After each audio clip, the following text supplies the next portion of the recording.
To this day, it's still fascinating to see how admired 1930s mob culture has become. There's an actual mob museum called the Mob Museum, and Hollywood depicted gangsters as champions of individualism and self-made men surviving in tough economic times. So, when notorious mob boss Charles Lucky Luciano, who's been portrayed by dozens of actors in TV and film, met his downfall, the credit went to young prosecutor Thomas Dewey, who eventually ran for president. But it was Eunice Carter, an assistant district attorney on his team, who laid the foundation for the case. In 1932, she became the first black woman to graduate from Fordham Law School.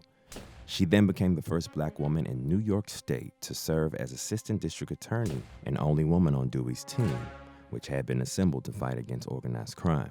She was regulated to mostly prosecuting crimes against women, such as prostitution.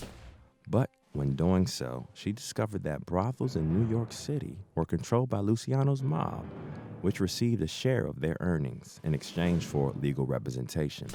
Her painstaking investigative skills built the case against Luciano and led to his conviction in 1936.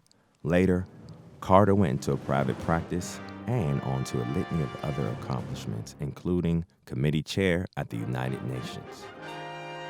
Although this Carter wasn't a famous rapper or basketball player, she did take down a mob boss, and that alone makes her pretty gangster.